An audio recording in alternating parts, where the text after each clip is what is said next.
아브라함의 믿음에 이어서 오늘은 아브라함의 아들 이삭의 믿음에 대한 히브리서의 말씀을 함께 나누겠습니다.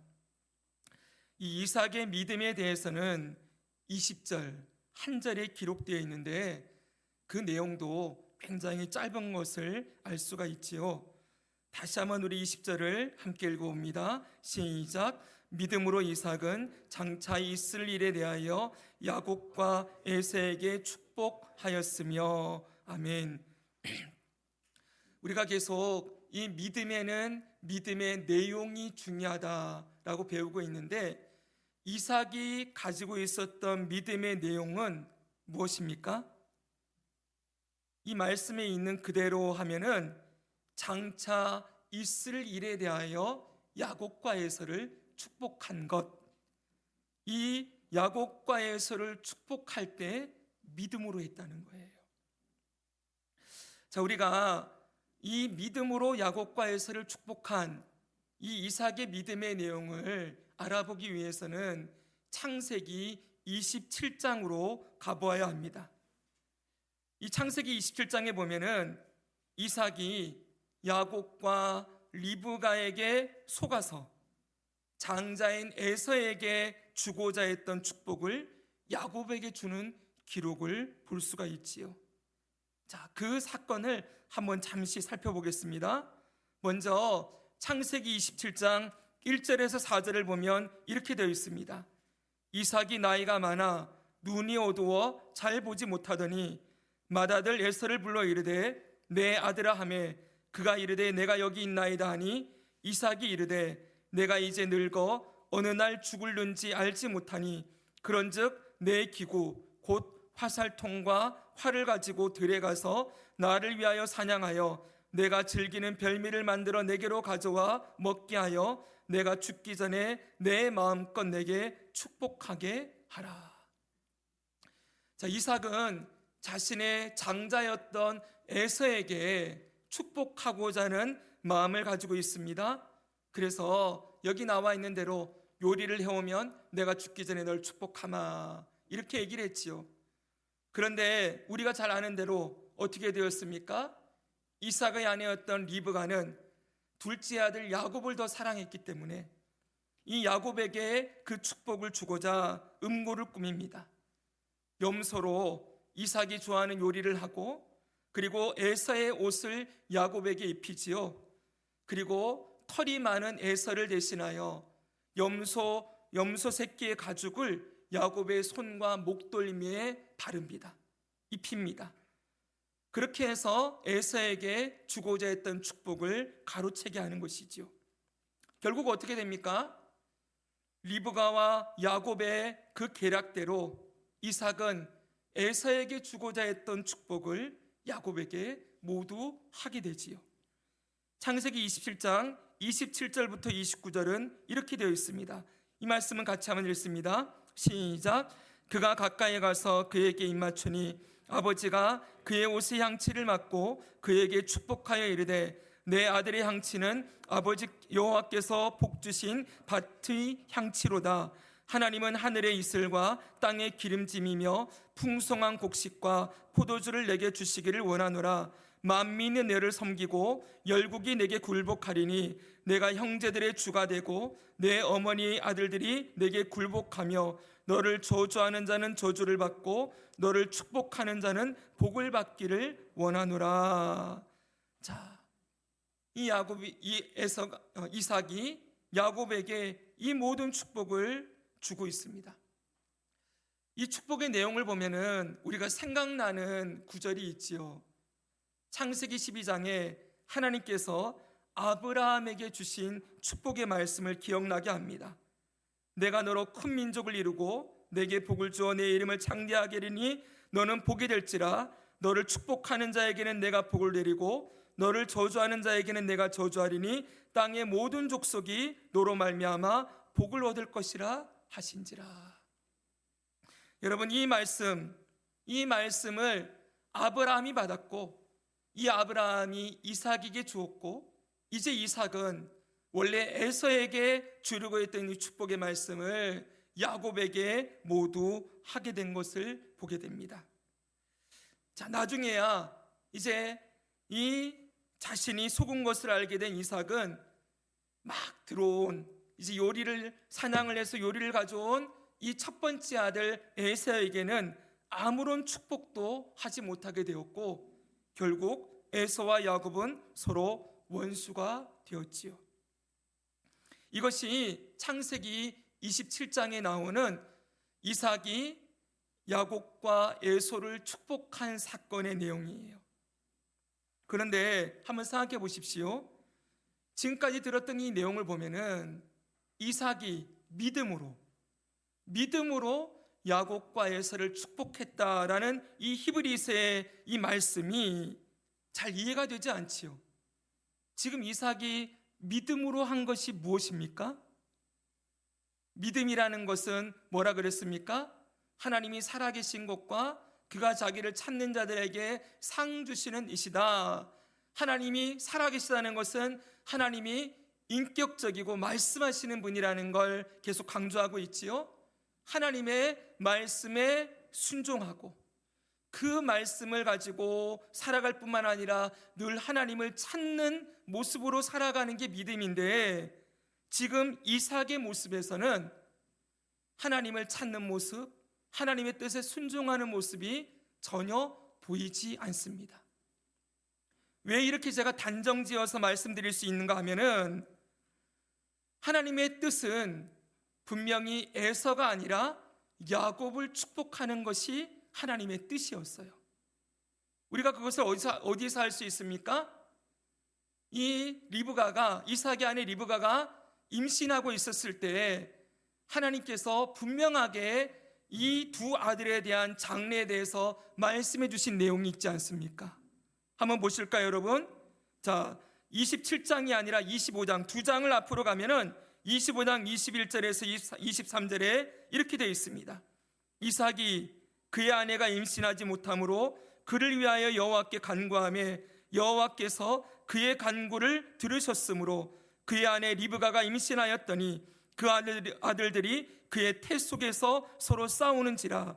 그가 이르되 이럴 경우에는 내가 어찌할꼬 하고 가서 여호와께 묻자온대 여호와께서 같이 읽습니다. 시작. 여호와께서 그에게 이르시되 두 국민이 내 태중에 있구나. 두 민족이 내 복중에서부터 나누이리라. 이 족속이 저 족속보다 강하겠고 큰 자가 어린 자를 섬기리라 하셨더라. 아멘. 자, 여러분, 지금 하나님이 이 말씀을 누가 직접 들었습니까? 우리는 리브가가 이 말씀을 들은 것으로 생각해요. 근데 아니에요. 이삭에게 말씀하셨어요.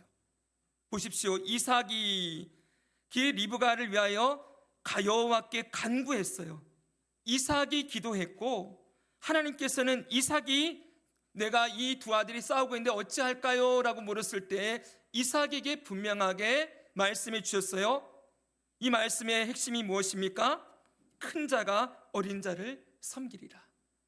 하나님의 뜻은 분명하게 에서가 아닌 야곱이 이 장자의 축복을 받게 될 것이라는 것을 미리 말씀해 주셨던 거예요. 에서는 분명하게 하나님이 택한 자는 이삭은 분명하게 하나님 택한 자는 야곱이라는 거 들었죠, 그렇죠? 그런데 이 이삭은 자신이 죽을 때가 다가올 때 누구에게 축복을 합니까? 하고 싶어 합니까? 에서에게 하고 싶어 하는 거예요. 하나님의 뜻을 정면으로 거스르고 있는 것이지요. 여러분, 지금 머릿속에 여러 가지 생각이 들 텐데 뭐 에서냐 야곱이냐 누구를 더 사랑하셨냐 이런 거는 제쳐두시고 지금 이삭이 야곱과 에서를 축복한 이 사건만 집중해 보십시오. 자, 그러면 보세요. 왜 이삭은 분명히 야곱이라는 말씀을 들었음에도 왜 에서에게 축복하려고 했을까요? 이유가 있겠죠, 여러분. 그 이유가 바로 이것입니다. 성경을 보면은 이렇게 이유를 찾을 수가 있습니다. 창세기 25장 28절 보십시오. 같이 읽겠습니다. 시작. 이삭은 에서가 사냥한 고기를 좋아함으로 그를 사랑하고. 보십시오. 이삭이 에서를 사랑한 이유가 뭐래요? 그가 사냥한 고기를 좋아했기 때문이래요. 그가 장자이기 때문에 뭐 이런 명분도 아니고 그냥 단순하게 에서가 사냥을 잘해서 그가 가져온 음식을 먹는 게 좋았기 때문에 사랑했대요. 여러분, 이게 무엇을 보여주고 있습니까? 이삭은 철저하게 육신적인 사람이라는 거예요. 거기서 한 걸음 더 나아가면은 자기에게 별미를 제공해주는 에서를 사랑하는 거지요. 굉장히 자기중심적인 사람이라는 것을 우리가 여기서 알 수가 있습니다. 자신에게 즐거움을 주는 대상을 더 사랑하는 것이죠. 이것뿐만이 아닙니다. 또 하나가 더 있습니다. 창세기 27장 1절 상반절을 보면은 이삭이 나이가 많아 눈이 어두워 잘 보지 못하더니, 27장이지요. 이 이삭이 에서에게 축복을 하려고 했던 이유에 대해서 1절은 딱 이렇게 적었어요. 이삭이 나이가 많아 눈이 어두워졌다. 그런데 여러분, 이런 구절을 볼 때 우리는 조금 영적인 해석을 해야 합니다. 그냥 눈이 어두워 잘 안 보이는 그런 상태도 있겠지만은 그 이면에는 뭐가 있는 거예요? 영적인 어두움이 있다는 거예요. 영적인 눈이 어두워져 있는 상태라는 것이지요. 보십시오, 여러분. 이삭은 하나님의 뜻이 분명히 있음에도 불구하고 자신에게 좋은 음식을 해다주는 에서를 더 가까이 하고 사랑해요. 그렇게 자기중심적으로 살던 그 이삭이 나이가 많아 이제 영적인 눈도 어두워지고 나니 하나님의 뜻과는 전혀 다른 자신의 뜻을 따라 살아가는 모습이 되어 있다는 것을 오늘 본문이 보여주고 있는 것입니다. 자, 지금 이 모습에는 이삭이 믿음으로 무언가를 한 모습이 아무것도 안 보이죠, 그렇죠? 자, 여러분, 잘 보아야 합니다. 우리의 삶에도 늘 말씀드리지만 우리의 육신의 즐거움과 육신의 정욕과 탐욕을 따라 이 세상에 있는 것들로만 우리의 삶을 채워가면 그게 그냥 거기서 끝나지 않아요. 반드시 영적인 눈이 어두워지게 되고 하나님의 뜻과 전혀 상관없는 길로 우리가 달려가고 있는 모습들을 우리가 문득문득 발견하게 되어지지요. 이 이삭의 모습이 그냥 이삭의 모습일 뿐만 아니라 우리에게도 언제든지 찾아올 수 있는 모습이라는 것을 우리는 이런 말씀을 볼 때마다 생각을 해야 하는 것입니다. 자, 그런데 다시 돌아갑시다. 지금 이삭은 그 눈도 어두워져서 어떻게든 에서를 축복하려고 하는데 우리가 앞에서 살펴본 대로 결론은 뭐예요? 이삭의 뜻대로 됐습니까? 하나님의 뜻대로 됐습니까? 하나님의 뜻대로 야곱이 축복을 받게 되었지요. 물론 표면적인 이유로 보면은 이삭이 리브가와 야곱의 거짓말에 속아서 축복을 하게 된 것으로 보입니다. 우리는 이런 걸 볼 때 그럼 하나님이 이 리브가와 야곱의 이 거짓말을 하나님이 사용하셔서 하나님의 뜻을 이룬 것인가? 라는 생각을 하기 쉽겠지요. 근데 절대로 그렇게 생각하면 안 됩니다. 하나님은 거짓을 미워하시는 분이시지요. 리브가와 야곱의 이 거짓말을 하나님이 하게 해가지고 이걸 통해서 하나님이 야곱을 축복하고자 하는 뜻을 이루신 것이다 라고 말하면 절대 안 되는 것이지요. 이것은 리브가와 야곱의 행위를 사용하셨다라고 말하는 것이 아니라 그냥 허용하신 것이다 이렇게 말해야 돼요. 그거와 그거의 차이가 뭐냐고 말할 수 있겠지만은 잘 들어보십시오. 분명한 차이가 있습니다. 리브가와 야곱은 이 거짓에 대하여 분명한 대가를 치르는 것을 볼 수가 있지요. 리브가는 그 남편을 속여서 이 야곱에게 축복을 받게 한 이 죄에 대한 거짓에 대한 대가를 무엇으로 받았습니까? 그렇게 사랑했던 아들, 그 아들을 이제 요 뒤에 보면 27장 뒤에 보면은 둘이 너무 원수 사이가 되어 있으니까 야곱을 자기 오빠였던 라반의 집으로 보내잖아요, 그렇죠? 그렇게 보낸 것으로 영영 이별이 되었습니다. 이 땅에서는. 그렇게 사랑했던 아들을 보지 못하고 죽어요. 아시는 대로 야곱이 외삼촌 라반의 집에서 20년을 종살이 하지 않습니까? 그 기간 동안 리브가는 죽는 거예요. 그렇게 사랑했던 아들, 축복을 다 주고 싶어 했던 그 아들의 얼굴을 이때를 마지막으로, 이 거짓말에서 축복을 받게 만든 이때를 마지막으로 영영 이 땅에서는 보지 못하고 죽게 되는 결과를 얻었지요. 야곱은 어떻습니까? 야곱은 그 외삼촌 라반의 집으로 가서 20년 동안이나 종살이를 하면서 온갖 수모를 당하지요. 나중에 그가 고백하는 것을 보면은 외삼촌 라반에게서 10번이나 자기의 그 노임을 일했던 품삯을 속임을 당하게 되었다라고 말하는 것 볼 수가 있습니다. 거짓으로 축복을 가로챈 그는 다른 이에게 10번이나 속임을 당했다는 건 10번이라는 것은 꼭 10번이 아니지요. 수없이 속임을 당했다는 거예요. 그렇게 자신들이 한 이 죄에 대한 죄값을 분명히 치르는 것을 볼 수가 있습니다. 자, 이렇게 보면은요, 지금 이 모든 상황이 사실 제대로 된 것이 아무것도 없는 것처럼 보여요. 만약 이게 여러분 드라마라면은, 이게 만약 영화라면은 이삭은 아주 고집스럽게 자기가 좋아하는 아들에게 축복을 하려고 하고, 그의 아내 리브가와 둘째 아들 야곱은 서로 합작해서 아버지 눈을 속이고 축복을 가로채고 있고, 여러분 이런 걸 보면서 우리는 소위 뭐라고 말합니까? 콩가루 집안 뭐 이렇게도 얘기하고요. 코미디도 이런 코미디가 없죠, 그렇죠? 자, 그런데 이런 이 엉망진창인 상황 속에서 하나님이 하시고자 하시는 일들을 이루어가고 있음을 우리가 보게 되는 것이지요. 하나님이 이 모든 상황을 통하여서 이루어 가시는 일은 잘 보셔야 됩니다. 단순하게 야곱에게 축복을 하게 하는 그것뿐만이 아니에요. 야곱이 결국 축복을 받게 되는 그것만 하나님이 하신 일이 아니고, 이 이삭을 믿음의 사람으로 고치시는 일을 하신다는 거예요. 어떻게 고치시는 일을 하시는지 성경 말씀은 이렇게 말해주고 있습니다. 창세기 27장 33절을 보십시오. 자, 이 말씀 같이 한번 읽겠습니다. 시작. 이삭이 심히 크게 떨며 이르되 그러면 사냥한 고기를 내게 가져온 자가 누구냐? 내가 오기 전에 내가 다 먹고 그를 위하여 축복하였은즉 그가 반드시 복을 받을 것이니라. 아멘. 이 말씀이 나온 장면은 무엇입니까?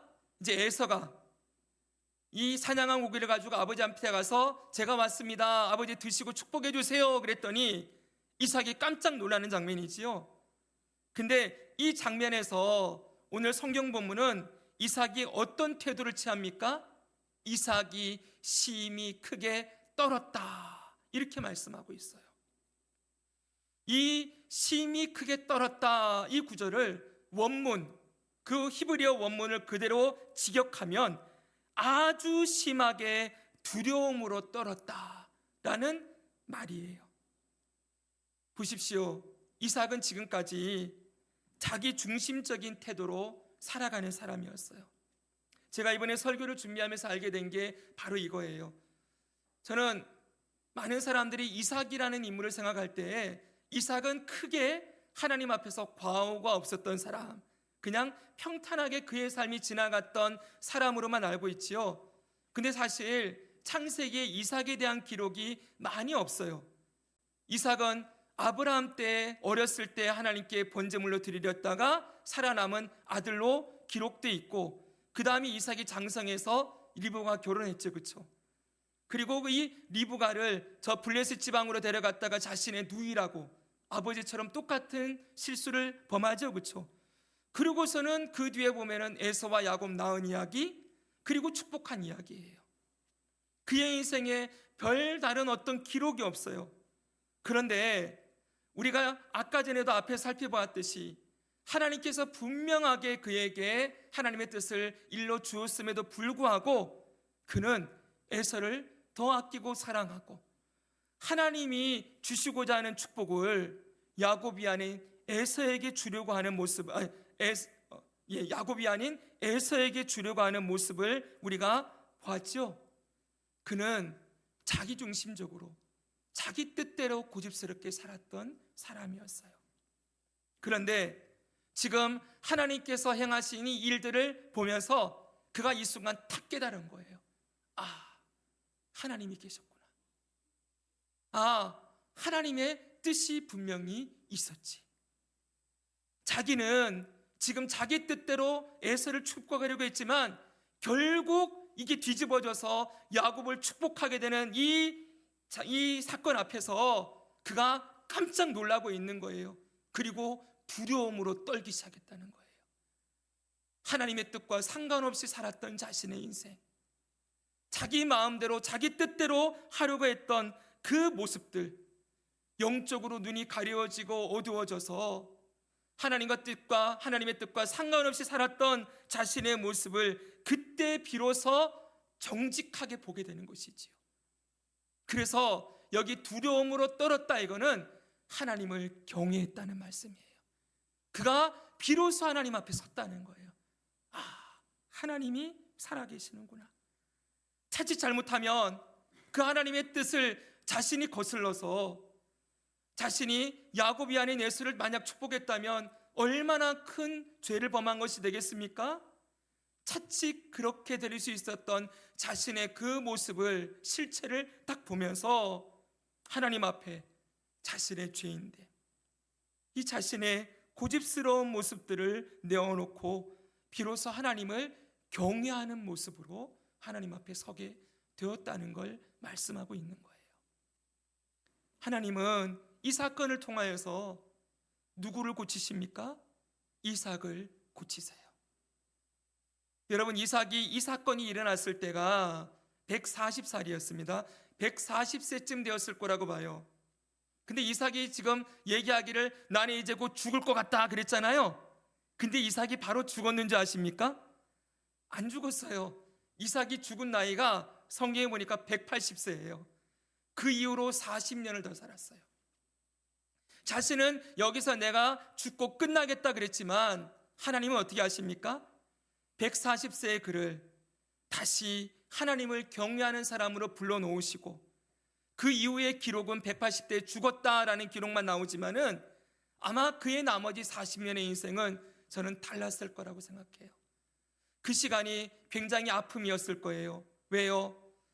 에서와 야곱은 원수 시간이 되었지요. 야곱은 외삼촌의 집에 가서 20년 동안 못 돌아오지요.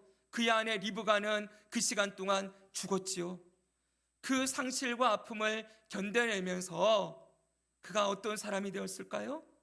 그가 남은 인생을 하나님의 뜻을 분별하고 그 뜻을 기다리고 하나님을 경외함으로 살아가는 인물이 되었을 것이다. 저는 그렇게 생각을 합니다. 자, 이제 하나님께서는 이삭을 믿음의 사람으로 세우시는데 그가 했던 또 하나의 모습을 우리가 이 말씀에서 보게 되지요. 그가 이삭이 하나님을 경외함을 회복한 이후에 하는 말을 보십시오. 그대로 보여주세요. 거기 보면은 그가 반드시 복을 받을 것이니라 이렇게 선언을 하고 있어요. 다시 보세요. 그가 지금 누구를 축복했습니까? 야곱을 축복했죠. 에서를 축복하고 싶었어요. 그랬는데 결국 야곱을 축복하게 되었다는 걸 알게 되었을 때 이삭이 만약 이렇게 할 수도 있지 않았겠습니까? 이 나쁜 놈의 자식, 이 야곱 당장 불러와. 어떻게 네가 나를 속이고 형에게 줄 축복을 네가 가로챌 수가 있어? 누가 시켰어? 저 엄마가 시켰는데요. 엄마 데리고 와. 그래가지고는 리브가와 야곱을 아주 심하게 책망하고 막 화를 불같이 내고 속았으니까 너에게 줬던 축복은 무효야. 그거는 네가 거짓말로 속여서 받아낸 거니까 무효니까 이거 취소하고 에서에게 다시 축복할 거야. 그리고 에서에게 축복할 수 있었겠지요. 제가 지금 이상한 얘기 하는 거 아니죠, 그렇죠? 네. 얼마든지 자신이 이 한 축복을 취소하고 자기의 뜻대로 다시 할 수 있었어요. 그런데 그는 지금 그렇게 하지 않아요. 하나님을 두려워함으로, 떨림으로 하나님 앞에 서게 된 이삭은 이 일이 자신이 한 일이 아니라, 아니면 저 리브가와 야곱이 한 일이 아니라 하나님께서 하신 일이라고 인정하면서 그 하나님의 뜻을 인위적으로 자기가 바꾸려고 하지 않는다는 거예요. 반드시 그가 복을 받을 것이다. 야곱이 하나님의 복을 받게 되는 것, 절대로 이거는 취소되거나 철회될 수 없는 것이다 라고 그가 선언을 내리고 있어요. 그래서 여러분, 뒤에 보면은 에서가 아무리 눈물을 흘리고 통사정을 해도 이 축복을 철회하지 않아요. 그 뒤에 오십시오. 37절부터 보면 이렇게 되어 있습니다. 이삭이 에서에게 대답하여 이르되 내가 그를 너의 주로 세우고 그의 모든 형제를 내가 그에게 종으로 주었으며 곡식과 포도주를 그에게 주었으니 내 아들아, 내가 내게 무엇을 할 수 있으랴? 에서가 아버지에게 이르되 내 아버지여, 아버지가 빌 복이 이 하나뿐이리이까 내 아버지여, 내게 축복하소서, 내게도 그리하소서 하고 소리를 높여 우니 그 아버지 이삭이 그에게 대답하여 이르되 내 주소는 땅의 기름짐에서 멀고 내리는 하늘 이슬에서 멀 것이며 너는 칼을 믿고 생활하겠고 내 아우를 섬길 것이며 내가 매임을 벗을 때에는 그 멍에를 내 목에서 떨쳐버리리라 하였더라. 야곱에게 이미 할 축복을 다 했기 때문에 너에게는 할 축복이 없다 라고 분명히 얘기해요. 그리고 너는 네 아우를 섬기게 될 것이다. 지금 이삭은 뭘 생각하는 거예요? 이 둘이 태어났을 때, 태어나기 전에 하나님께서 주셨던 말씀을 그가 기억하는 거예요. 그 말씀을 다시 상기하고 하나님의 뜻대로 이루어지기를 바란다 라고 얘기하고 끝나버리는 거예요. 여러분, 이런 모습을 보면 너무 냉정해 보이지 않느냐라고 생각할 수 있지만 지금 이삭은 하나님의 뜻 앞에 분명하게 순종하는 모습을 보여주고 있는 것이지요. 그리고 이게 27장이잖아요. 28장 딱 들어가면 이제 야곱이 외삼촌 라반의 집으로 떠나기 전에 다시 한번 축복을 하는 이삭을 볼 수 있습니다. 우리 이 말씀을 같이 한번 읽겠습니다. 시작. 이삭이 야곱을 불러 그에게 축복하고 전능하신 하나님이 내게 복을 주시어 내가 생육하고 번성하게 하여 내가 여러 족속을 이루게 하시고 아브라함에게 허락하신 복을 내게 주시되 너와 함께한 내 자손에게도 주사 하나님이 아브라함에게 주신 땅 곧 내가 거류하는 땅을 내가 차지하게 하시기를 원하노라. 아멘. 이제 첫 마디가 뭐가 나옵니까? 전능하신 하나님이 내게 복을 주시고 그리고 이 모든 복을 이루어 주시기를 원하노라 기도합니다. 이 뜻이에요. 다시 한번 하나님의 뜻을 분명하게 확정하고 그 축복의 말씀을 야곱에게 주고 있는 이삭의 모습을 발견하게 되어집니다. 여러분, 오늘 이 말씀을 통하여서 우리가 알게 되는 것이 있어요. 첫째는 하나님이 얼마나 긍휼과 자비가 풍성하신 분인가를 우리가 보게 되어지지요. 앞에서 살펴본 대로 이삭은 참 좀 이렇게 표현하는 게 어떨지 모르겠지만 어리석고 고집스러운 인물이라고 생각되어집니다. 하나님의 뜻을 거부하고 끝까지 자기가 하고 싶은 대로 하려고 하는 허물 많고 어리석은 사람이지요. 근데 하나님은 이 이삭을 절대로 포기하지 않으세요. 하나님께서 왜 이삭을 포기하지 않으시는지 아십니까? 그건 바로 아브라함에게 주셨던 약속 때문에 그래요. 우리가 지난주에 아브라함의 믿음이 약속을 믿는 믿음이라는 거 봤지요? 그렇죠, 여러분? 하나님께서 아브라함에게 너와 내 자손을 통하여 모든 땅에 복이 흘러가게 될 것이다 라고 분명하게 선언하시지요. 그리고 너의 자식은 이삭이다 라고 얘기를 했어요. 하나님이 하나님의 자신의 입으로 너의 복에 내가 너에게 준 복이 너를 통하여 이삭에게 흘러갈 것이고 이삭을 통하여 또 그 자손에게 흘러가게 될 것이다 라고 약속하셨습니다. 그러니 하나님은 어떻게 하셔야 되는 거예요? 이삭을 반드시 이 축복의 통로로 사용하셔야 하는 것이지요. 그렇죠? 자, 하나님의 도구로 사용할 만한 모습이 보이지 않지만 그럼에도 불구하고 하나님은 이삭을 고쳐서라도 그 결정적인 순간에 하나님의 뜻을 깨닫게 하시고 하나님의 경외함을 회복하게 하시고 결국 하나님의 뜻을 이루는 도구로 사용하시는 모습을 보게 되는 것입니다. 그래서 결국 여러분, 이 이삭이 가진 이 믿음도 결국 누가 주시는 거예요? 하나님께서 그에게 주시고 그를 믿음으로 살아가게끔 변화시키신다는 것이지요. 그리고 더군다나 여러분, 거기서 더 나아가서 히브리서의 기록, 우리가 앞에서 봤던 히브리서는 믿음으로 이삭이 약속을 받은 것을 어떻게 했대요? 약속을 장차 있을 일에 대하여 야곱과 에사에게 축복하였다. 이게 하나님이 결국 이삭을 하게 하신 거잖아요. 맞죠? 근데 그걸 믿음으로 이삭이 했다라고 기록까지 해두세요. 얼마나 놀라운 이야기입니까? 그렇죠? 하나님은 하나님의 자녀들을 이렇게 세우고 싶어하는 분이라는 것을 볼 수가 있습니다. 사랑하는 여러분, 이 하나님은 우리의 인생에도 동일하게 역사하는 분이라고 저는 믿습니다. 여러분도 믿으십니까? 아멘. 그렇습니다. 여러분, 제가 원고에 이렇게 써놨어요. 어쩌다가 하나님의 뜻을 행한 것, 어쩌다가 마음도 없었는데 또는 여러분 억지로나 아니면 얼떨결에 어떤 상황에 밀려서 하나님의 뜻을 이루고 순종한 것, 그리고 실수를 돌이켜서 순종한 것까지도 다 인정하시고 그것도 잘했다, 그래도 잘했다 라고 말씀해 주시는 분이라는 사실입니다.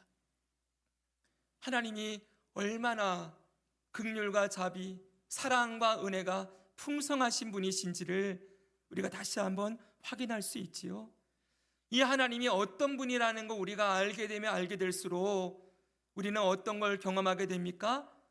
하나님 안에서 참 자유함을 누리게 되는 거예요. 뭔가를 잘하면은 하나님이 나를 축복해 주시고, 뭔가를 못하면 하나님이 나에게 벌을 주시고, 인과응보의 하나님으로, 기브 앤 테이크로 하나님을 섬기는 자에게는 절대로 자유가 없죠. 그렇죠? 항상 더 잘해야 된다라는 압박감이 있을 거고요. 그리고 못하게 되면 항상 머리를 때리면서 자책을 하며 죄책감에 빠져드는 모습을 보게 되죠. 그렇죠? 그것도 결국 누구 중심적인 거예요? 나 중심적인 거예요. 근데 눈을 들어서 하나님이 어떤 분인지를 보세요. 그 하나님은 우리가 잘했든 잘못했든 뭔가를 하든 못하든 사실 상관이 없죠. 여러분, 우리가 지난 주일날 들은 말씀대로 기도를 열심히 해야, 금식하고 기도해야 하나님이 뭔가를 들어주고, 그렇지 않으면 안 들어주는 그런 분이 아니라 미리 쓸 것을 아시고 공급하시는 우리의 아버지라고 말씀하십니다. 이 아버지의 긍휼과 자비가 오늘도 우리에게 임하고 있습니다. 우리의 모습 돌아보면 이삭과 별반 다른 바가 없죠. 그렇죠? 하나님의 분명한 뜻이 있는데도 내 고집과 내 생각대로 하려고 할 때가 얼마나 많이 있습니까? 영적으로 눈이 어두워지고 육체의 즐거움과 정욕을 따라 살아가려고 할 때가 얼마나 많이 있습니까? 그러나 그럼에도 불구하고 하나님 앞에 우리가 설 수 있는 건 오늘도 우리의 삶에 하나님의 긍휼과 자비가 임하고 있기 때문이라는 것을 이 말씀을 통해서 다시 확인하게 되는 것이지요. 하나님은 바로 이런 분이십니다. 근데 하나만 더 생각합시다. 오늘 이 본문을 통해서 알게 되는 건, 그렇다고 해서 여러분 오늘 이삭이 엄밀하게 말하면 하나님 앞에 잘했다라고 말할 수는 없겠죠. 그렇죠? 하나님이 그를 고치시고 다시 새롭게 만지셨기 때문에 그가 믿음으로 살아가게 되었을 뿐이지요. 그래서 여러분, 우리는 우리 삶에 하나님의 자비와 긍휼이 임하는 것을 당연한 것으로 여기며 살아서는 안 된다는 것을 기억해야 하는 것입니다. 하나님이 알아서 해주시겠지, 다시 잘못됐으면 고쳐주시겠지. 그냥 그렇게 지나가면 안 된다는 거예요. 그래서 사도 바울은 갈라디아서 5장 13절에 이렇게 우리에게 교훈을 주고 있습니다. 같이 한번 읽겠습니다. 형제들아, 시작. 형제들아, 너희가 자유를 위하여 부르심을 입었으나 그러나 그 자유로 육체의 기회를 삼지 말고 오직 사랑으로 서로 종노릇 하라. 아멘. 너희가 자유를 위하여 부르심을 받았다. 예수 그리스도 안에서 참 자유를 얻었다라고 말하지만 그 자유를 뭘로 삼지 말래요? 육체의 기회로 삼지 말아라. 네가 하나님 안에서 죄와에서 자유함을 얻고 하나님의 자녀가 되어서 영원한 구원을 얻었다고 해서 아무렇게나 살아서는 안 된다. 육체를 따라 살아서는 안 된다라고 분명하게 말씀하고 있습니다. 저는 이 말씀을 자유를 육체의 기회를 삼고 방종해서는 안 된다 이렇게 정리하고 싶어요. 자유가 지나치면 뭐가 됩니까? 방종이 되죠. 그렇죠? 자유가 방종이 되면 안 되는 거예요. 하나님의 은혜를 알면 알수록 우리는 어떻게 해야 됩니까? 하나님을 더 경외해야 될 줄 믿습니다. 깨어서 하나님의 뜻을 늘 분별하기를 애쓰고 순종하기를 힘써야 하는 것이 마땅한 도리지 않겠습니까? 마음대로 하던 우리를 고쳐서 하나님의 뜻을 따라 살아가는 도구로 만들어 주셨을 때 우리가 더 하나님께 감사하고 하나님의 뜻을 더 분별하겠습니다. 하나님 말씀하시면 제가 순종하기 원합니다. 이제는 더 이상 뒤돌아가지 않겠습니다. 예전의 삶으로 돌아가는 것이 아니라 나를 고치셨으니 새 사람으로 만드셨으니 이제는 하나님의 뜻을 따라 살아가는 하나님의 도구로 사용해 주시옵소서. 이렇게 고백하며 하나님의 뜻을 분별하고 그 뜻에 순종하며 살아가는 것, 이게 믿음으로 살아가는 삶이겠지요? 그렇죠, 여러분? 믿음은 하나님이 살아계신 것과 그가 자기를 찾는 자들에게 상 주시는 이심을 믿는 것이다.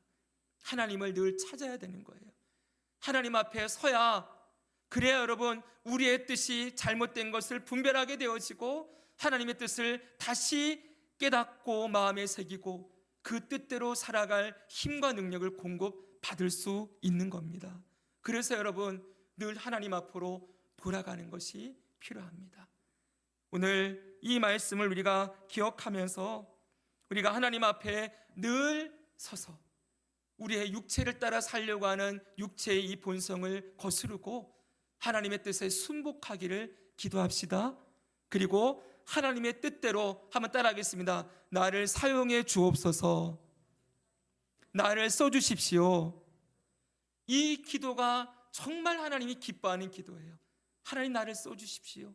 하나님 뜻을 이루는 도구로 작으나마 그렇게 살아가고 싶습니다 라는 기도를 하나님이 너무 기뻐하시지 않겠습니까? 이 기도를 드림으로 하나님의 이 땅 가운데 하나님의 뜻을 이루어가는 도구로 살아가므로 저와 여러분의 삶이 믿음으로 사는 삶, 그런 믿음의 삶으로 세워지는 귀한 은혜를 날마다 누리시기를 주 예수님의 이름으로 축복합니다.